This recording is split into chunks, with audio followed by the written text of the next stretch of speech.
Esse é o programa Fechamento, o programa semanal de Carta Capital aqui no YouTube, em que a gente apresenta a edição nova da revista, que ficou pronta agora há pouco, e também aborda os principais temas da semana.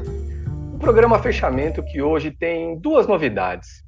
A primeira delas é que ele Olá, está indo amigas e ao ar numa amigos, muito boa quarta-feira. noite Em geral, a nesta gente fecha a revista na quarta-feira, 19 de quinta-feira, abril. mas nessa Esse é o semana, como programa teremos Fechamento, feriado na o próxima programa sexta-feira, semanal de esse Carta fechamento Capital foi aqui no YouTube, antecipado para em que a hoje, gente apresenta quarta-feira. a edição A outra nova da revista. novidade é que não temos aqui na apresentação nem Sérgio Lírio, nosso redator-chefe, nem o Rodrigo Martins, editor da revista Carta Capital. E a missão de apresentar esse programa cabe a mim, André Barrocal. Eu sou repórter da revista Carta Capital em Brasília. E felizmente nessa missão terei hoje a companhia de dois colegas. Um lá no Rio de Janeiro, Maurício Tuzvol. Boa noite, Maurício. Prazer recebê-lo aqui. Obrigado, André. Boa noite, pessoal. Boa noite, Mariana. E lá em São Paulo, a Mariana Serafini, repórter de Carta Capital também. Muito boa noite a você também, Mariana. Boa noite, Barrocal. Boa noite, Maurício. E boa noite a todos os nossos queridos leitores que nos assistem. Muito bem, e para esses nossos leitores que nos assistem, que nos ouvem, que nos veem, eu deixo aqui recados de sempre das nossas transmissões de Carta Capital no YouTube. Se você ainda não é inscrito no canal de Carta Capital aqui, inscreva-se agora, clique aí no botão, curta, comente, compartilhe nossos vídeos. Se você gosta do nosso jornalismo, mas ainda não é um assinante da Carta, torne-se um agora também. Entre no site www.assinecarta.com.br e se informe a respeito das condições de assinatura. E a nossa edição de hoje de Carta Capital, fechada na hora do almoço, tem um tema espinhoso, digamos assim, para o presidente Lula: a guerra na Ucrânia. Algumas declarações dele, dadas lá na China durante uma visita a Xi Jinping, e depois a passagem por Brasília do ministro das Relações Exteriores da Rússia, deixaram americanos e europeus de cabelo em pé. E eu até peço ao Seba, o nosso produtor hoje aqui do canal da Carta no YouTube, o produtor desse programa Fechamento, que bote no ar aí a capa da revista, a capa que a gente fez hoje.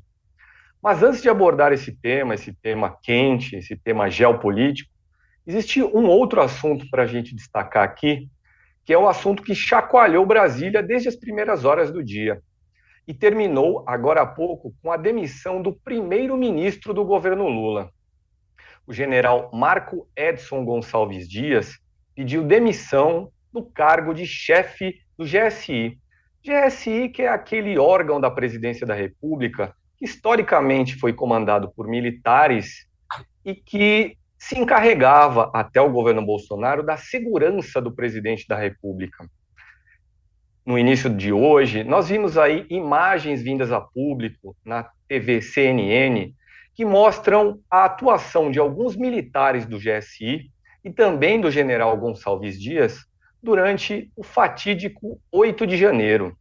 Imagens de câmeras internas do Palácio do Planalto foram divulgadas e mostraram aí que talvez os militares do GSI não tenham agido com, digamos, a firmeza esperada diante dos invasores do Palácio do Planalto.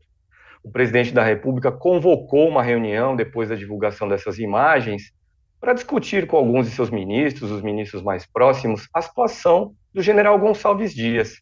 O próprio general participou dessa reunião e, ao final dela, agora há pouco, tivemos então a demissão, o pedido de demissão de Gonçalves Dias e também a divulgação de uma nota por parte da Presidência da República, através da Secretaria de Comunicação Social, que dizia basicamente: olha, todo mundo, militar ou não, que se envolveu com o 8 de janeiro vai ser punido.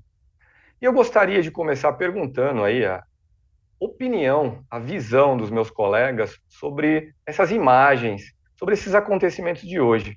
Começo por você, Mariana. Que interpretação você daria ao que se viu relatado nessas imagens sobre o comportamento dos militares ali do GSI no dia 8 de janeiro? É uma situação muito delicada, né, Barrocal? O que é que justifica esse comportamento que nas imagens mostram, parece um pouco complacente com o que estava acontecendo E uma pergunta que eu tenho sobre isso é o tempo que se demorou para ter acesso a essas imagens, né? Elas foram apagadas inicialmente e depois conseguiu, então, resgatar esse material, porque os HDs foram apreendidos para fazer a investigação. Por que que a gente demorou tanto tempo para ter acesso a essas provas? Mas é uma situação muito delicada e a gente estava conversando até agora, antes de começar o programa, que abre-se aí uma questão de como é que vai ser os próximos passos para o cuidado da segurança do presidente Lula, né? Então, é uma situação, você mesmo falou, difícil porque não é uma pessoa que tem um histórico de se jogar fora dessa forma, assim, é uma situação triste, além de muito complexa. E, Maurício, sua opinião, e também você achou que agiu corretamente o general Gonçalves Dias? Não cabia outra coisa a não ser pedir o boné? Pois é, André, toda essa movimentação, né, ela demonstra que essa crise, né, envolvendo os militares e o governo Lula, ela está longe de ser debelada, né? Talvez esse momento mais agudo já tenha passado, mas ela está longe de ser debelada. A gente viu nessas últimas semanas, primeiro com o depoimento dos mais de 80 militares, né, que foi colhido pela Polícia Federal, alguns deles dizendo querendo insinuar que o Lula teria dado aval, né, que não fosse retirado dos acampamentos lá dos golpistas em frente ao quartel, quer dizer, a própria tentativa de instalação da CPI no Congresso, curiosamente, pelos bolsonaristas, né, faz parte também dessa batalha ideológica que não acabou ainda, digamos. Eles querem trazer esse tema de novo à baila para tentar divulgar, e a gente sabe que vai ter toda aquela máquina de divulgação nas redes sociais, com muita fake news, inclusive, se isso acontecer, divulgar que o governo teria tido algum tipo de participação ou de conivência com aquela invasão. Tem gente que, incrivelmente, ainda diz que a maioria das pessoas eram petistas infiltrados, né? Esse crê ainda, uma parcela da população nessa história. Quer dizer, essas imagens que vieram à tona hoje, que surgiram hoje do general Gonçalves Dias e dos outros integrantes do GSI, ela vai mais um toquinho de lenha nessa fogueira aí. Em relação, você me perguntou em relação à postura do general, curioso saber o que de fato está acontecendo, né? O ministro Múcio tem falado várias vezes que acha que a relação está se pacificando, que tudo avança em relação aos militares. O Ministério da Ciência, Tecnologia e Inovação já acenou com investimentos que são interessantes, né, em relação à tecnologia militar, coisa que de fato bota para o Exército como força, é uma coisa muito além de privilégios pessoais ou corporativos. Quer dizer, o ensejo de toda essa história a gente não sabe, né, André? Mas a gente sabe, a gente até estava até conversando fora do ar, o André, que há muitos anos em Brasília, sabe? Ele está falando sobre como as pessoas consideram, sempre consideraram o general Gonçalves Dias, né, conhecido como G. Dias, como uma pessoa leal ao presidente Lula, de quem ele chefiou a segurança. Quer dizer, uma história que tem vários meandros, as imagens parecem mostrar que houve uma colaboração. A gente não sabe se do general, de fato, mais de alguma forma dos outros, ser subordinados, e a corda arrebentou no colo dele, digamos assim, no lado dele. Verdade, Maurício. E sobre esse episódio, acho importante aqui separar a abordagem, a nossa análise, nossos comentários, as nossas informações em duas dimensões diferentes. A primeira delas, eu faço questão de registrar aqui, e você, Maurício, acaba de abordar também esse aspecto, é sobre a figura individual do general Gonçalves Dias. Eu diria que não cabe dúvida alguma quanto à lealdade dele ao presidente da República. Gonçalves Dias foi o chefe da segurança de Lula por 8 anos nos 2 mandatos anteriores. Eu tenho informações antigas de que ao longo do governo Bolsonaro, por exemplo, o general, participando de grupos de WhatsApp de seus colegas de turma da Academia Militar, sempre se portava de forma silenciosa diante de ataques e de críticas a Lula. Era uma postura de quem não compactuava com a visão expressa por militares bolsonaristas nesses grupos de WhatsApp. E existe uma outra dimensão, que é a dimensão política desse vídeo que levou ao pedido de demissão do general. Você, Maurício, também, de certa forma, tratou disso. Nós vemos hoje, em Brasília, no Congresso Nacional, hoje em dia, eu quero dizer, não hoje, quarta-feira, uma tentativa dos bolsonaristas de criarem uma CPI sobre 8 de janeiro. Mas não se trata de uma intenção de investigar quem participou e quais as motivações do levante de 8 de janeiro. O que os bolsonaristas querem é mostrar que, ficticiamente, absurdamente, o governo Lula teria colaborado, através de omissão, com o levante do 8 de janeiro para se vitimizar. É uma tese completamente estapafúrdia, esdrúxula.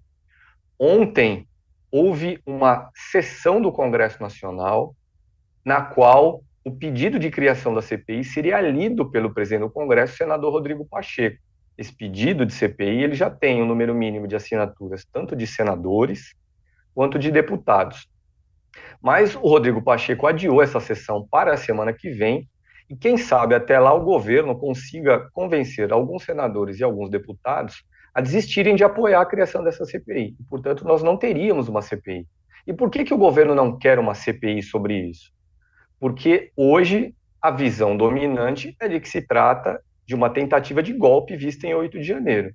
Mas o bolsonarismo pode, através de uma CPI, criar uma confusão perante a opinião pública e, de fato, convencer pessoas de que, no mínimo, o governo Lula teria sido omisso no 8 de janeiro para se vitimizar.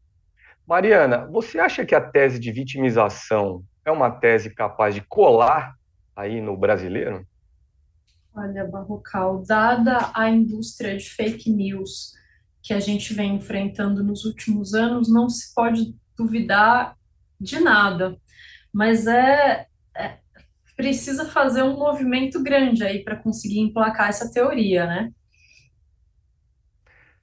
Mas a força da ultradireita sociais é capaz de coisas que a gente aqui duvida. E a possível votação de uma lei para enquadrar as big techs, as grandes empresas de comunicação digital, as chamadas plataformas, é o tema da reportagem dessa semana de Carta Capital do nosso Maurício Tuzvol. Maurício, conta para as pessoas um pouquinho da sua reportagem, sempre, claro, dando algumas pistas, mas sem entregar o ouro inteiro, porque senão ninguém vai querer ler a revista final. Sempre que vocês falam isso, você, Sérgio, que está apresentando, eu tento lembrar de um humorista que falava uma coisa parecida, nunca consigo lembrar nada do programa, eu sempre lembro depois. Ah, era isso. Quando chega lá do programa, vocês falam, não lembro. Não lembrei de novo agora, gente.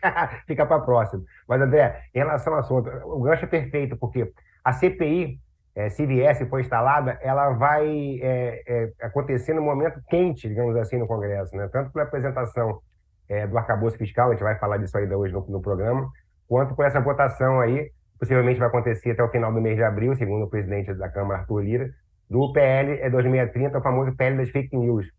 E a matéria fala um pouco sobre isso, sobre como, né, a partir da discussão do PL das fake news, tem como relator o deputado federal Orlando Silva, do PCdoB, a partir das propostas elaboradas pelo governo, né, foi feito um colegiado de ministérios que elaborou essa proposta, capitaneada pela Casa Civil, mas o grosso da proposta foi elaborado pela Secretaria de Comunicação e pelo Ministério da Justiça.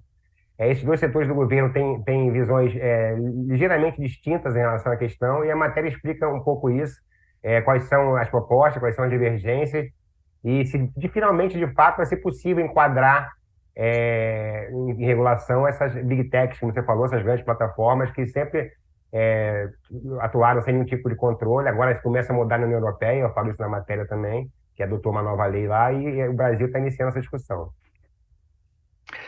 A legislação brasileira garante, através do Marco Civil da Internet, em seu artigo 19, que as plataformas não têm responsabilidade por aquilo que os usuários publicam nelas.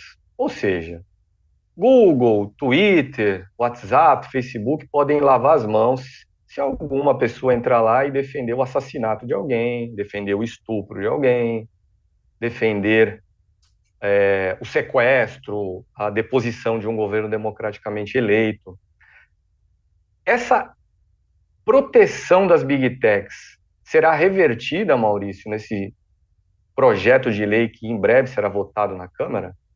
Essa é a grande batalha política, mas eu acredito que até mesmo a direita hoje no parlamento ela está favorável a essa proposta, tudo indica que vai ser aprovado, realmente, André.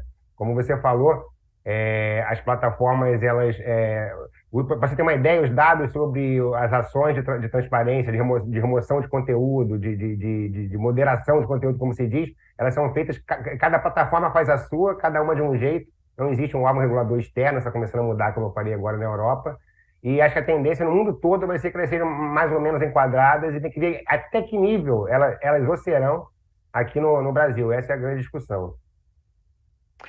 Ontem, o presidente da República fez uma reunião com ministros do seu governo, fez reunião, dessa reunião também participaram ministros do Supremo Tribunal Federal, caso de Rosa Weber, que é a comandante atual do tribunal, caso de Alexandre de Moraes, que também é o comandante do Tribunal Superior Eleitoral.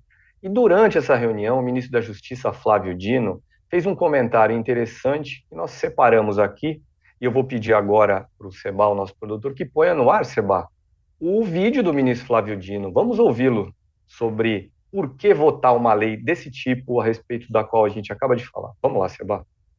É falsa a ideia que fiscalizar e regular a internet é contrário à liberdade de expressão. A verdade é o diametralmente oposto. Só é possível preservar a liberdade de expressão regulando-a para que ela não seja exercida de modo abusivo. Tema que o Congresso Nacional, os senhores líderes, com certeza vai se debruçar, definitivamente.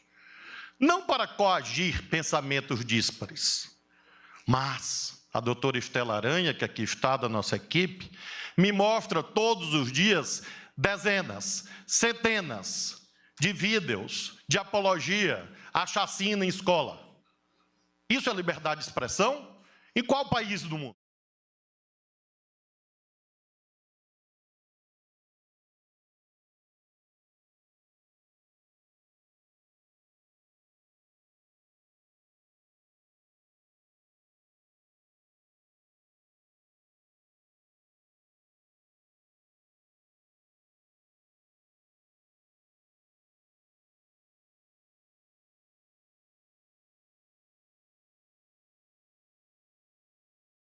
De combate ao discurso de ódio nas redes sociais. Mariana, você diria que esse é um efeito colateral positivo desses lamentáveis episódios vistos aí em escolas nos últimos dias?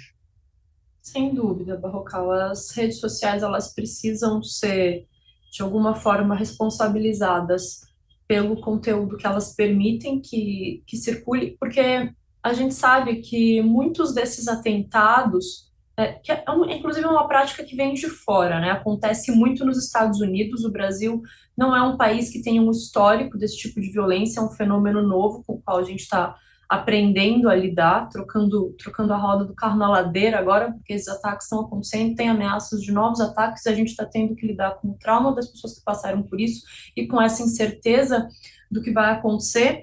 Mas e esse tipo de ataque, essas coisas aconteciam muito na chamada Deep Web, que é o submundo da internet, onde para você conseguir acessar precisa de uma série de comandos, não é qualquer pessoa que consegue entrar.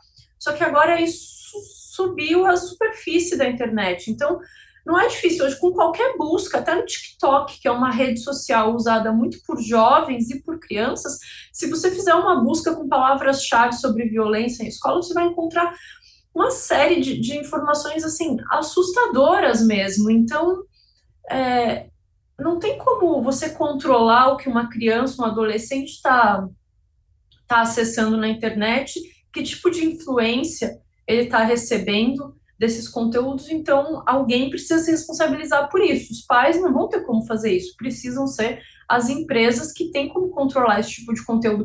E não se trata de censura, é proteção, né? Não dá para jogar nessa chave da censura. Então, acho que sem dúvida, um efeito colateral positivo dessa triste realidade que o Brasil está enfrentando nesse momento.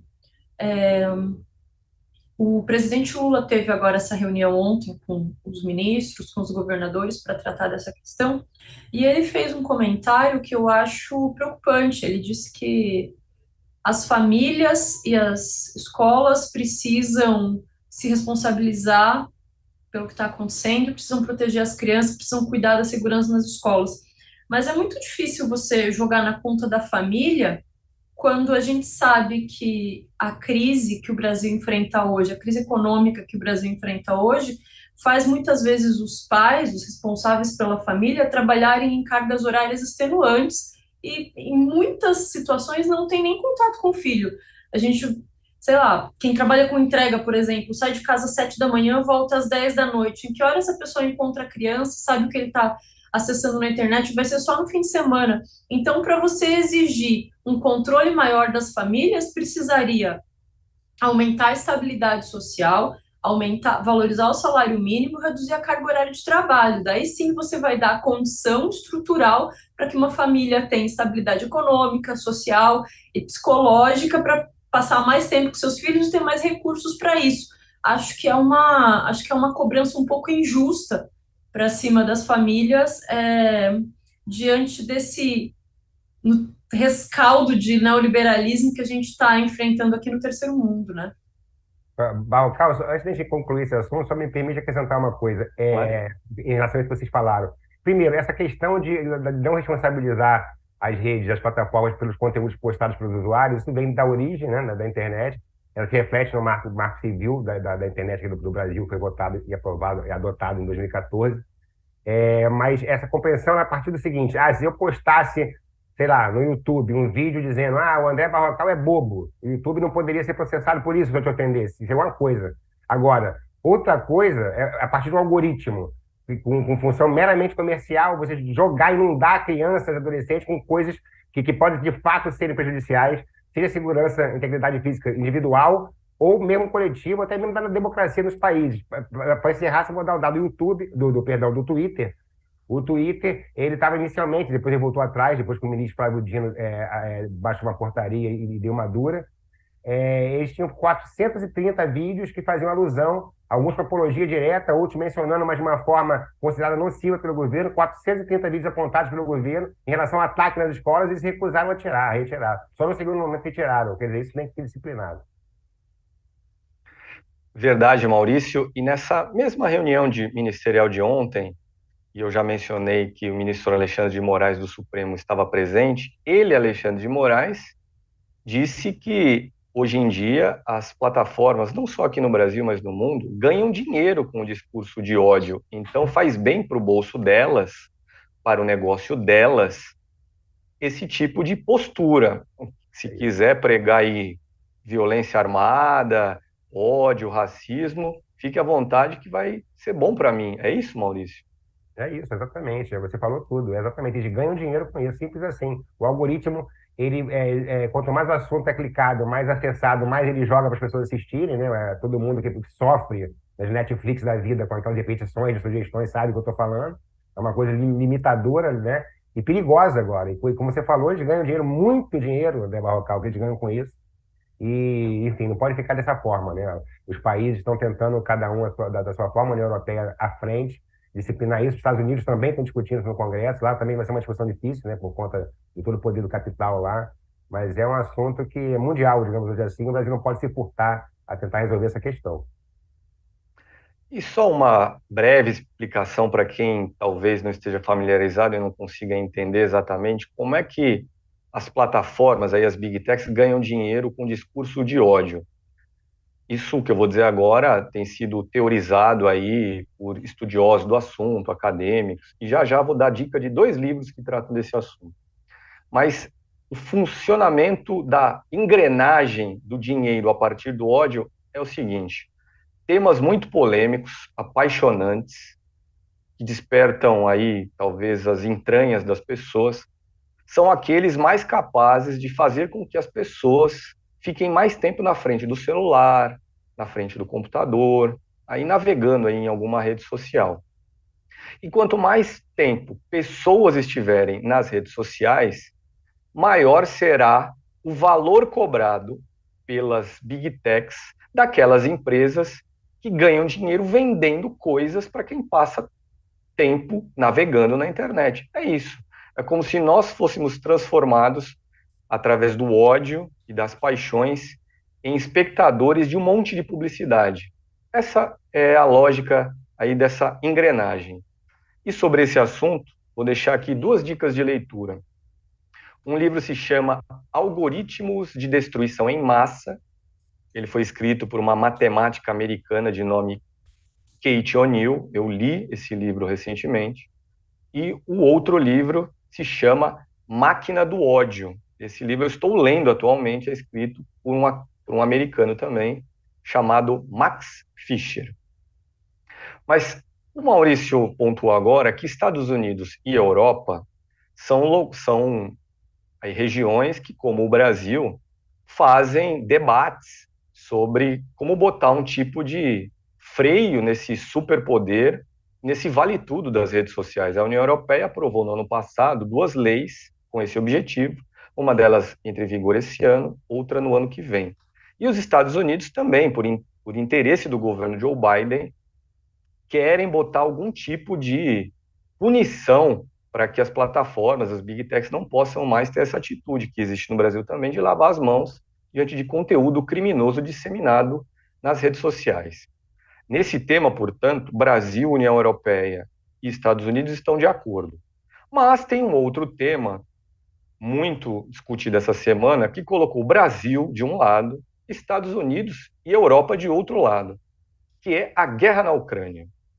Na semana passada, o presidente Lula foi à China, encontrou-se lá com o presidente local, Xi Jinping, e deu uma declaração dizendo que Estados Unidos e Europa não querem a paz, que são Estados Unidos e europeus os responsáveis pela guerra na Ucrânia.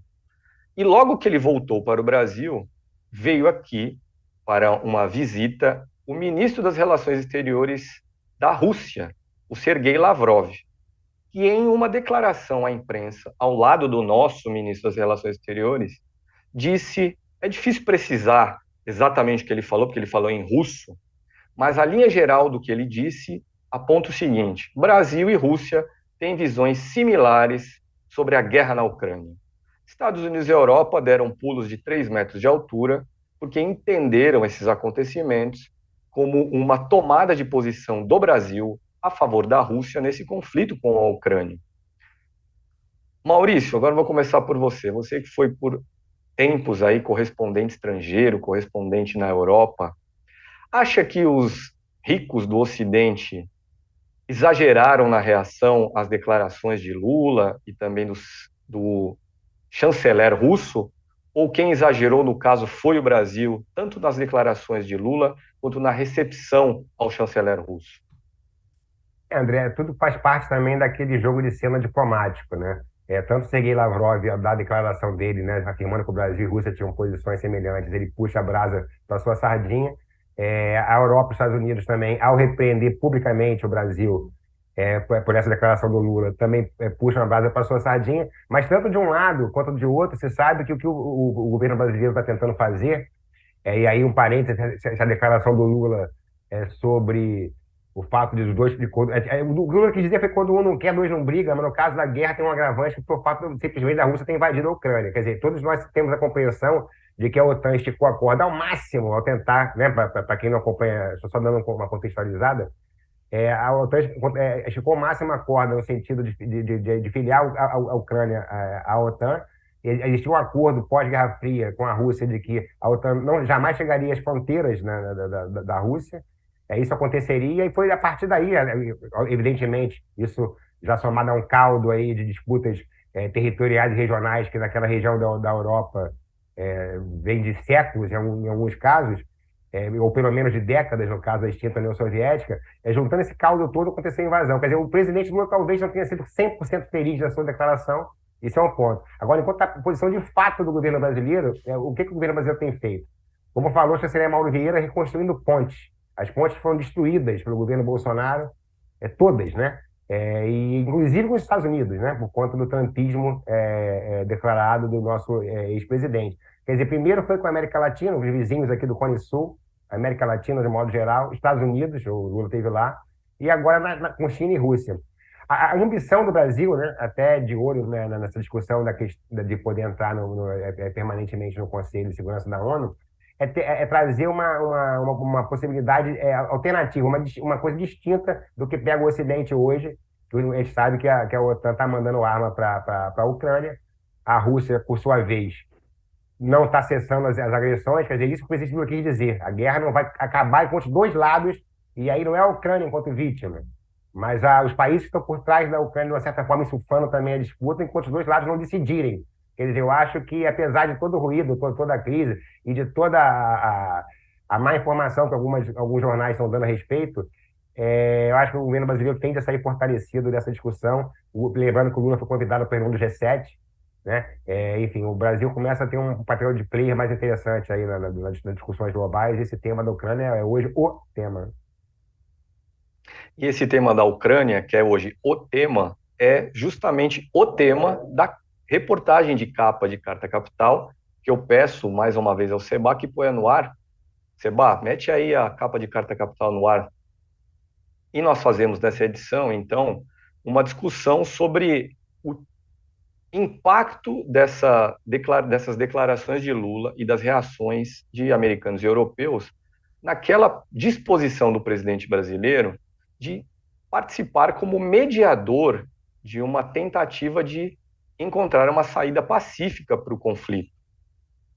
Lula viajou para a China com essa disposição declarada. A China que é, digamos assim, autora de uma proposta de paz. Os americanos e europeus não gostam muito dessa proposta. Os russos têm mais simpatia. Mas aí então fica a dúvida se o prestígio internacional de Lula, por causa do tema Ucrânia, está ou estará abalado. E nós vamos ver aí um teste desse prestígio nos próximos dias, já que ele, no final de semana, viajará para Portugal, passará também em seguida pela Espanha, e no mês de maio estará na coroação do rei Charles III, lá na Inglaterra, no Reino Unido, e dias depois, também em maio, participará, como disse há pouco Maurício, de uma reunião de cúpula do G7 no Japão. G7 que é um clubão aí dos países ricos e endinheirados, e esse clubão de vez em quando convida aí uns participantes de fora, é o caso aí de Lula. Mas Mariana, vou aproveitar aqui os seus conhecimentos latino-americanistas, mas antes de lhe pedir sobre seus conhecimentos latino-americanistas, eu mais uma vez peço para o Seba para pôr um vídeo aqui que a gente preparou para o programa de hoje, que é a declaração de Lula, dada lá na China, que está por trás da reação de americanos e europeus. Seba, vamos lá com o Lula no ar agora? Eu acho que a China tem um papel muito importante, eu continuo reiterando que a China possivelmente seja o papel mais importante. Agora, outro país importante é os Estados Unidos, ou seja, é preciso que os Estados Unidos pare de incentivar a guerra e comece a falar em paz. É preciso que a União Europeia comece a falar em paz, para a gente poder convencer o Putin e o Zelensky de que a paz interessa a todo mundo e a guerra só está interessando, por enquanto, aos dois. Bom, então está aí a declaração que deu origem aí à reação de... É importante também destacar aqui, como fez, por exemplo, o assessor especial de Lula, Celso Amorim, reação de vozes medianas. Foi um porta-voz da Casa Branca para assuntos de segurança nacional, foi a Secretaria de Imprensa da Casa Branca, foi um porta-voz da área internacional da União Europeia. Nós não vimos propriamente um presidente, não vimos propriamente um ministro das Relações Exteriores virem a público para criticar Lula e a posição defendida por ele nesses termos que a gente acabou de ver. E vale ressaltar também, acho que é importante para a compreensão do todo, que talvez essa chiadeira seja resultado de memória curta, porque em 30 de janeiro, Lula recebeu aqui em Brasília o primeiro-ministro alemão, Olaf Scholz, e depois desse encontro entre eles, os dois divulgaram um comunicado conjunto em que dizem deplorar, a palavra é essa, deplorar a invasão da Ucrânia pela Rússia, que violava o direito internacional. Em 10 de fevereiro, Lula esteve em Washington com Joe Biden e depois do encontro, os dois países divulgaram um comunicado conjunto que dizia praticamente a mesma coisa, só que em lugar da palavra deplorar, foi usada a palavra lamentar a invasão russa da Ucrânia. E mais, em 23 de fevereiro, o Brasil votou nas Nações Unidas a favor de uma proposta que pedia o cessar-fogo imediato na guerra da Ucrânia e também que as tropas russas saíssem do território invadido. Mas, Mariana, eu queria, como eu falei antes, aproveitar os seus conhecimentos latino-americanistas para a gente pensar aqui, juntamente com quem nos assiste, sobre o giro internacional aqui na América Latina do ministro das Relações Exteriores da Rússia, o Sergei Lavrov, porque ele esteve aqui em Brasília, segunda-feira, mas ele passaria depois por Cuba, Nicarágua e Venezuela. O que você diria que significa essa viagem internacional do chanceler russo, olhando assim as paradas dele pela região? Eu diria, inclusive, que ele veio para a América Latina e precisou parar no Brasil por ser o maior país, mas que o objetivo mesmo da turnê eram esses outros três: Cuba, Venezuela e Nicarágua, porque são três países que sofrem sanções dos Estados Unidos, assim como a Rússia. Então, ele já teve reunido hoje com a chancelaria da Venezuela e com a vice-presidenta da Venezuela, a Delcy Rodrigues. Não é Rodrigues, o sobrenome dela é? Delcy Rodrigues, não errei. E o Lavrov disse que Moscou fará o possível para que a Venezuela se torne cada vez mais independente, abre aspas, dos caprichos dos Estados Unidos, e que então, nesse sentido, a Rússia tem interesse em se tornar um parceiro comercial cada vez mais próximo da Venezuela. Eu acredito que as reuniões que ele vai ter na Nicarágua e em Cuba vão também nesse sentido, porque são outros dois países que sofrem sanções dos Estados Unidos e precisam encontrar aí um parceiro comercial mais potente, que tenha condição de comprar em grande quantidade, de exportar também o que esses países precisam, porque são países pequenos que não têm a capacidade de produção que o Brasil tem, por exemplo, então precisam importar muita coisa, e vai ser para estreitar essas relações econômicas.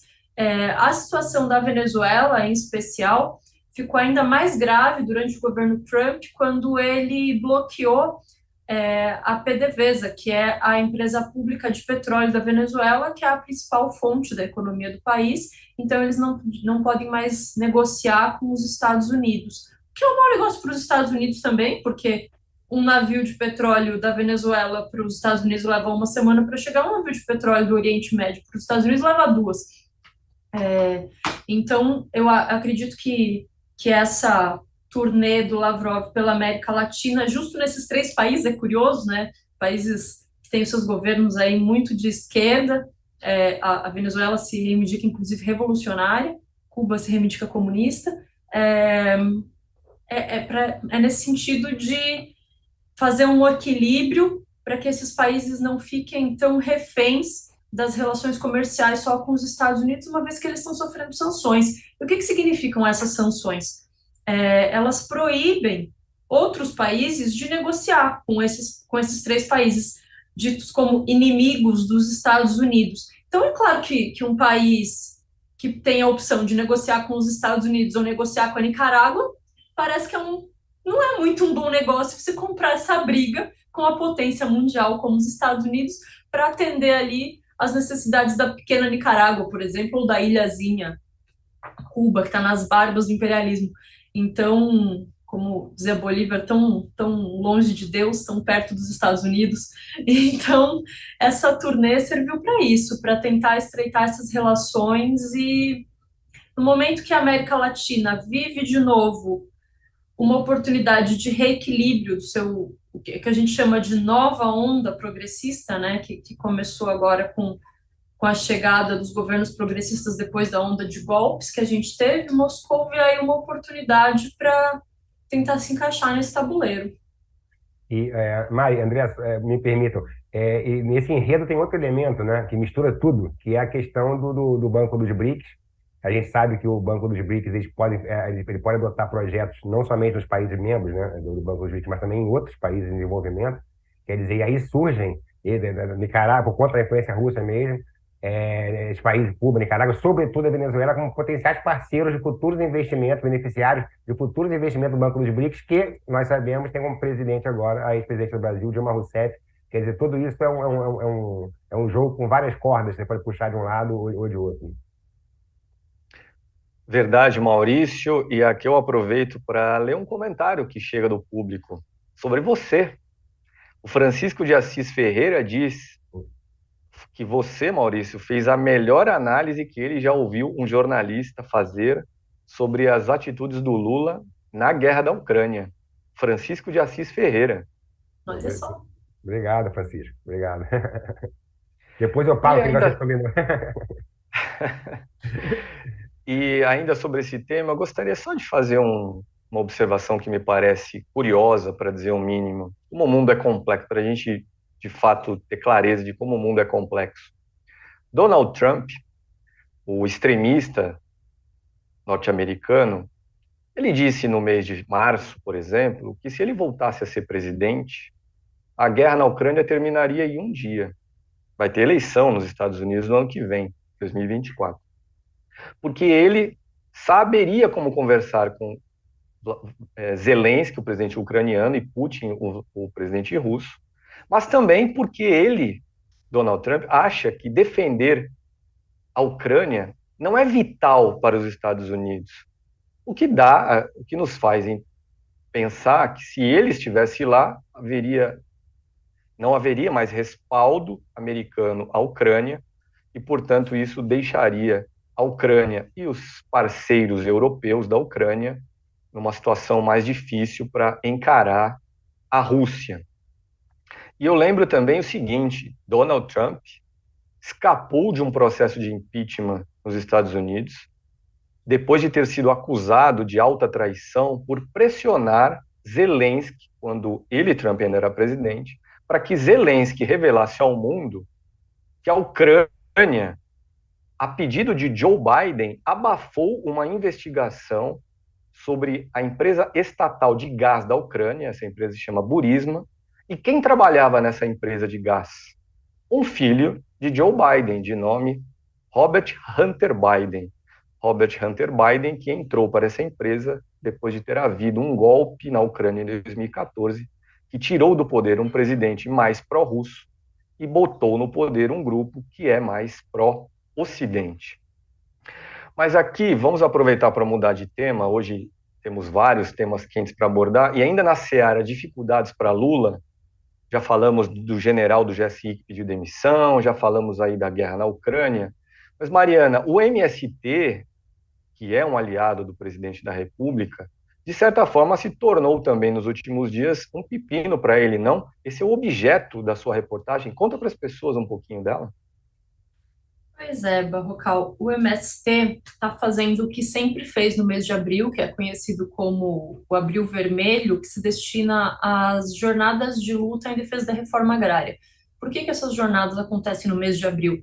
Foi o mês que, em 1997, aconteceu o massacre de Eldorado dos Carajás, no Pará, onde a Polícia Militar do Pará assassinou 19 militantes do MST durante uma marcha em defesa da reforma agrária, e depois mais outros 2 militantes vieram a óbito em decorrência desse ataque. Eles, na época, foram atingidos por bala, foram para o hospital e morreram na sequência. Então, são 21 mártires da luta pela reforma agrária no Brasil. Então, todo mês de abril, o MST usa essa data para reivindicar reforma agrária no país, que é uma coisa que nunca aconteceu, inclusive. Então, é preciso que aconteça. Nessa matéria, eu conversei com a dirigente nacional do MST, Seres Hadid, e ela me deu um panorama de como é que está a luta pela reforma agrária hoje, porque durante os anos do governo Bolsonaro, o INCRA, que é o Instituto de Colonização e Reforma Agrária, destinado a titular as terras destinadas à reforma agrária, foi extremamente bolsonarizado. Então, esse ano, o foco da luta do MST é pedir o que eles chamam de desbolsonarização do INCRA. Por isso, aconteceram ocupações em sede do INCRA em 12 estados e também ocupação em 9 latifúndios improdutivos em Pernambuco, com o objetivo de denunciar os latifúndios e de pedir para que seja célere a transição das superintendências do INCRA para o que eles acreditam que precisa ser contratadas novas pessoas mais descoladas da ideologia bolsonarista, para que então a reforma agrária possa, de fato, avançar. E aí é muito curioso, ela falou uma frase que marcou assim na entrevista, ela disse: a reforma agrária não pode ser vista como uma coisa saudosista. Pelo contrário, é o pagamento de uma dívida histórica da nossa composição enquanto povo, e é também um dos pilares da saída para a fome no Brasil, porque a reforma agrária permitiria que o Brasil não se preocupasse só em produzir commodities para se manter equilibrado na balança internacional, mas também para produzir alimento saudável, alimento de qualidade para ser distribuído e ser colocado na mesa do povo brasileiro. E então é uma coisa que uma coisa não exclui a outra, sabe? Você fortalecer o agronegócio, que é uma coisa que a gente sabe que o governo brasileiro faz há muito tempo, você não precisa, para isso, colocar à margem o camponês, o trabalhador da agricultura familiar. Eu conversei com uma jovem assentada de 29 anos, que já nasceu no assentamento. Ela tem uma história muito bonita, muito curiosa de resistência. Os avós dela eram acampados, os pais dela se conheceram no acampamento, e ela já nasceu num assentamento sem terra, a Luana Brambila. E ela estava me contando sobre as perspectivas do jovem sem terra hoje. Ela tem 29 anos, cresceu no assentamento no interior do Paraná, que foi o estado onde começaram os primeiros assentamentos no Brasil. Curioso, agora eu puxo a sardinha para o meu lado, que sou paranaense, e a gente é muito acusado da República de Curitiba, mas é sempre importante ressaltar que o MST nasceu no Paraná. Infelizmente, nasceu no Paraná da concentração de terra, né? Se precisou a luta pela reforma agrária explodir lá, é porque o latifúndio é imenso também, e a truculência contra o povo do campo também. Então, ela me explicou que hoje, quem nasceu, os filhos da reforma agrária, não tem perspectivas, porque há muito tempo o governo brasileiro não destina novas terras para a titulação, para a reforma agrária. Então, as pessoas que cresceram nesses sítios, hoje elas não têm para onde correr, não têm para onde ir, e não tem estrutura para começar a fazer novas ocupações. Então, é um horizonte muito difícil esse. E na segunda-feira, dia 17, que é o dia que marca o massacre de Eldorado dos Carajás, a Comissão Pastoral da Terra lançou o relatório anual que traz os números sobre a violência no campo. Em 2022, todas as formas de violência contra camponeses aumentaram no Brasil. E é curioso que esses índices de violência, eles dispararam em 2019 e eles vêm numa crescente até 2022. São justamente os anos de governo Bolsonaro. E é muito grave que esses índices de violência tenham aumentado justamente na Amazônia Legal. Então, aumentou muito a invasão de território indígena, a invasão de territórios quilombolas e a invasão de territórios de povos tradicionais. Com a complacência do governo Bolsonaro e a falta de proteção a essas regiões, houve, de fato, uma expansão do latifúndio, e muitos crimes aconteceram. 47 pessoas foram assassinadas no ano passado em conflitos pela terra e invasões, e esses crimes essas pessoas não foram punidas, esses grileiros. E a Seyed Hadid denunciou também que tem uma coisa muito grave que aconteceu nesse último período, foi a expansão de milícias no campo, que era um negócio que tinha sido extinto nos anos 2000, mais ou menos, com o crescimento, o fortalecimento do agronegócio. Essas milícias entraram em decadência, mas é uma coisa que acontecia muito nos anos 80, quando surgiu o MST. Eu nem sabia disso, foi novo para mim, porque me remeteu muito à história da Colômbia, né, que é a criação de milícias financiadas por fazendeiros para atacar camponeses. Eu não sabia que isso tinha acontecido no Brasil nos anos 80, nos anos 90. E é muito grave saber que essa prática voltou a acontecer agora nos últimos anos. Então, a reportagem tá bem interessante, foram conversas muito legais que eu fiz com esses militantes do MST. Vale muito a pena dar uma olhada. E outra coisa que também está acontecendo é a CPI do MST. no Congresso Nacional, a bancada ruralista se articulou para emplacar essa CPI, cujo objetivo, segundo eles, é investigar as invasões que o MST, as ocupações que o MST tem feito em vários territórios improdutivos.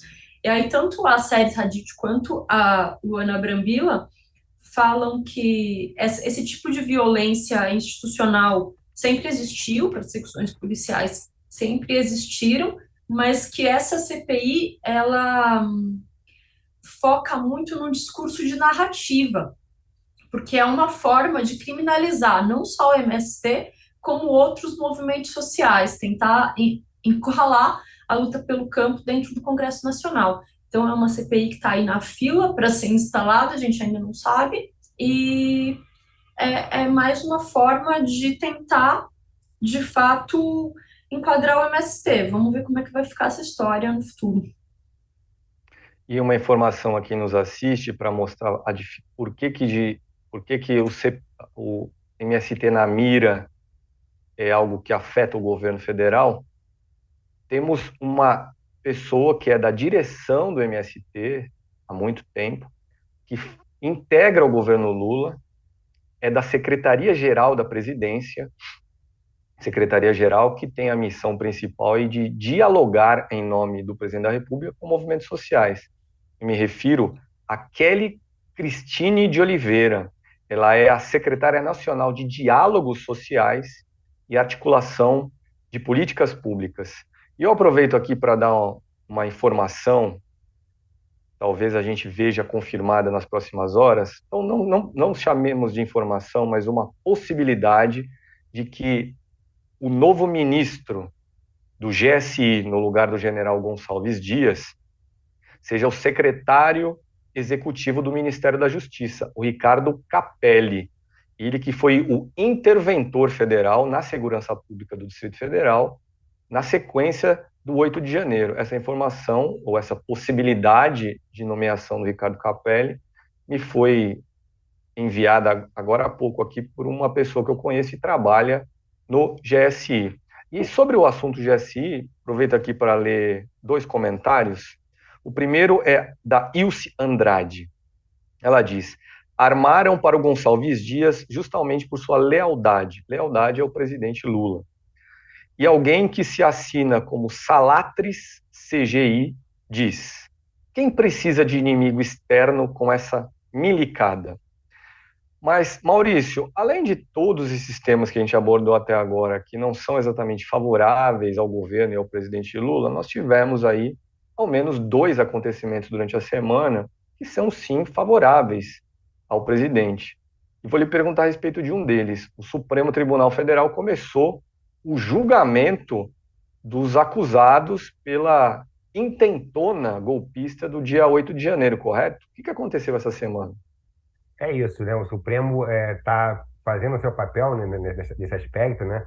E por trás disso tem a questão política, Barrocal, que se mais uma vez o Brasil vai empurrar para debaixo do tapete a questão das responsabilizações, ou se finalmente o país vai encarar de frente e punir quem atenta contra o Estado Democrático de Direito, né? Essa discussão é antiga, a gente sempre se compara aos nossos vizinhos, sobretudo a Argentina, né? Recentemente teve esse filme maravilhoso aí sobre o julgamento dos militares, que reacendeu, inclusive, essa discussão, de como a Argentina lidou com isso, como a Argentina soube punir quem deveria, né, em outros países, da certa forma também, e o Brasil não.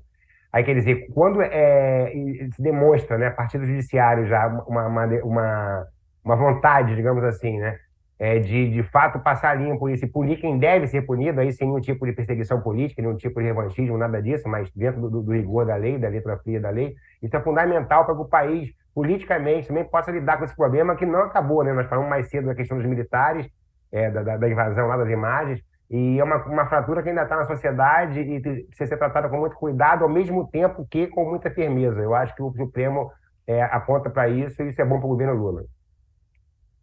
E são, até agora, no julgamento iniciado essa semana, 100 acusados. Vou explicar brevemente para quem nos assiste: são 100 pessoas acusadas.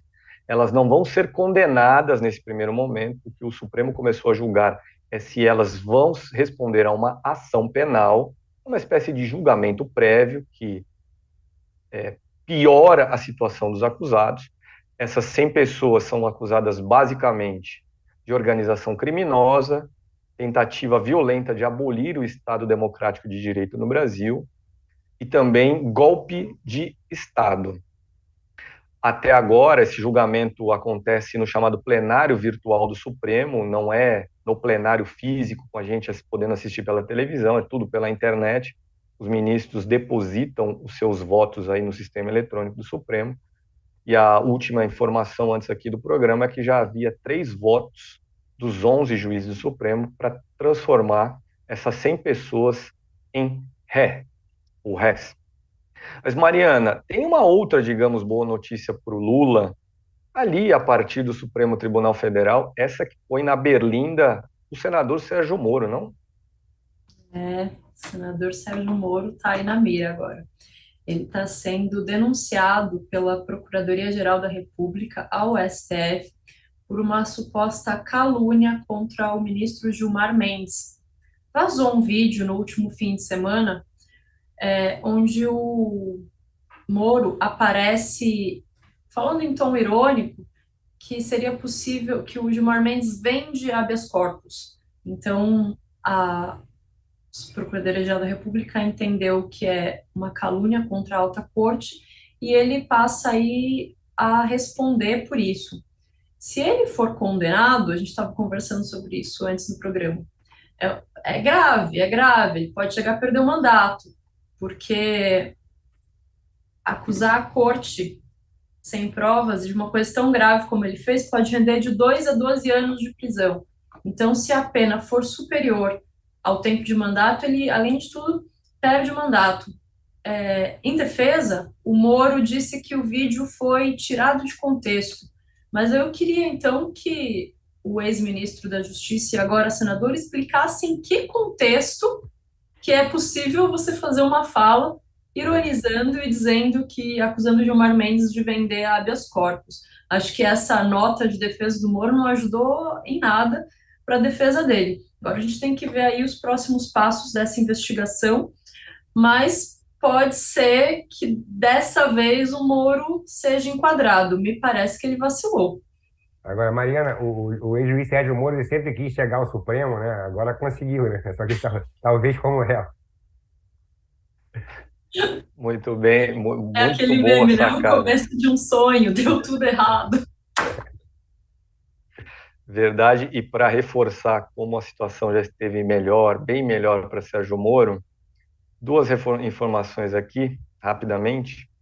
A primeira, da semana passada, é que o Supremo decidiu que vai ser lá mesmo, no próprio Supremo, que Moro terá de se defender da acusação de que, quando era juiz da Lava Jato, tentou extorquir uma pessoa que ele mandou prender, uma tentativa de extorsão que teria acontecido através de um advogado que é sócio ou foi sócio da esposa de Sérgio Moro.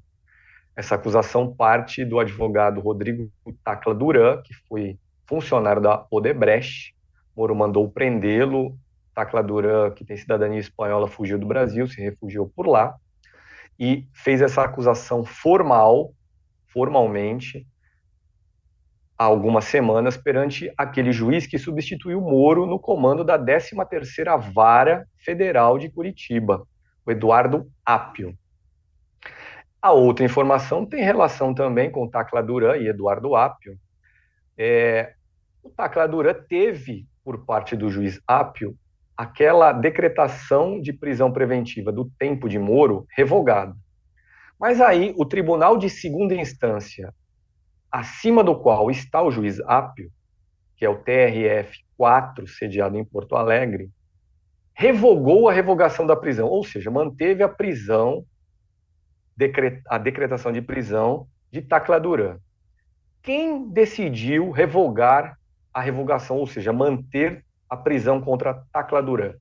Um desembargador chamado Marcelo Malucelli, que vem a ser pai do namorado da filha de Sérgio Moro. Então, essa semana, o CNJ, o Conselho Nacional de Justiça, o fiscal aí dos juízes brasileiros, resolveu abrir uma investigação para apurar a conduta do desembargador Malucelli e recebeu, abriu uma apuração sobre a conduta dele de ter redecretado a prisão de Tacla Duran. E o próprio CNJ recebeu um outro pedido de investigação sobre o juiz Malucelli, justamente em razão desses laços familiares que o unem a Sérgio Moro, a quem, de certa forma, ele protegeu ao mandar prender de novo Tacla Duran. Mas, Maurício, a gente se aproxima aqui do final do programa e eu queria lhe pedir aí para chamar a atenção das pessoas para algo que a gente não tenha discutido até agora. O que você destacaria aqui no final do programa? Balcão, acho que antes de encerrar, temos que falar do arcabouço fiscal, né? Do projeto arcabouço fiscal, que foi um parto difícil, mas nasceu devido ao Haddad. Ele pode ser visitado já agora na Câmara, mas é importante destacar que houve uma mudança de última hora, né? Porque o governo determinou que os conceitos, é uma questão técnica, né? Tem uma parte chamada conceitos do arcabouço e outros são os parâmetros. Os parâmetros, por exemplo, são as principais medidas, de dizer que 70% a alta da despesa vai ser, acima da inflação vai ser 70% da receita anterior, determinar que vai zerar o déficit público esse ano, crescer 0,6 no próximo e 1 antes do final do governo Lula. Tudo isso vai passar a ser votado por lei complementar, o que exige uma maioria de 257 deputados e 41 senadores, ou seja, demonstra como o jogo político passa a ser importante, uma vez agora está entregue já o documento no Congresso. Os deputados da oposição já falaram que vão colocar adendos e, enfim, tentar modificar o projeto. O governo está muito atento a essa questão dos jabutis, né, foi o termo usado pelo ministro Fernando Haddad, de não deixar que seja colocado jabutis no projeto, mas é muito importante, a partir de agora, toda essa articulação política, que finalmente será, nesse início do governo Lula, a coisa mais importante, né? Que vai poder dar um gás aí para o Lula poder deslanchar investimentos. Vai ser muito importante para a figura do próprio Fernando Haddad, enquanto ministro, enquanto possível candidato à presidência no futuro, seja daqui a 3 anos, seja daqui a 8 anos. Enfim, o jogo está jogado, perdão, o jogo não está jogado ainda, só chegou lá o texto. O ministro Alexandre Padilha vai ter um trabalho muito grande agora, né? O Arthur Lira anunciou hoje que pretende votar até 10 de maio. Quer dizer, esses próximos dias aí serão, e aqui já fica inclusive minha dica de final de programa, já me antecipando, André, porque vai ser muito interessante essa discussão no Congresso. Você está em Brasília, vai ter oportunidade de acompanhar de perto. Esses próximos dias no Congresso, pós-feriado, sobretudo, eles serão decisivos em relação à questão do PL das fake news, em relação à questão da CPI, que a gente citou, das invasões do Rio de Janeiro, mas, sobretudo, pelo início das discussões sobre o arcabouço fiscal, que passa de início de conversa pela escolha do relator, né? Essa é a grande dica que eu faço, né? A gente prestar atenção nessa escolha do relator. Perfeito, Maurício. E você, Mariana, quando estamos nós dois aqui com o Rodrigo, ele sempre lhe oferece a oportunidade de dar uma boa notícia no final do programa. Você vai repetir essa oferta hoje? Olha, Barrocal, como eu acabei de receber uma informação aqui sobre a CPI do MST, infelizmente não vou dar boa notícia, não. Eu acabei de receber informação da assessoria do deputado federal Tenente Coronel Zucco, que é o propositor do Republicanos do Rio Grande do Sul, que ele é o propositor da CPI do MST. A assessoria dele acabou de me mandar mensagem dizendo que o presidente da Câmara, o Arthur Lira, se reuniu agora há pouco com a bancada ruralista e que a CPI do MST tem um parecer jurídico favorável. Então, ele disse que, pelas conversas que eles tiveram com o Lira, ele não parece ser uma pessoa que apoia invasões e que, aparentemente, a CPI vai ser instalada. Então, não é uma boa notícia, porque a gente sabe que a direita brasileira tem usado o MST como uma forma de atacar o presidente Lula, né? O Tenente Coronel Zucco, até essa semana, ele publicou um artigo onde ele chama o Stedley, que é o presidente, o diretor nacional do MST, o grande dirigente do MST, de terrorista. Ele disse que era um terrorista em missão oficial à China, porque o Stedley acompanhou o Lula na viagem à China. Então, eles têm usado essa imagem do MST para tentar atacar o presidente Lula, e a CPI, ao que tudo indica, pela informação que eu acabei de receber, vai ser instalado.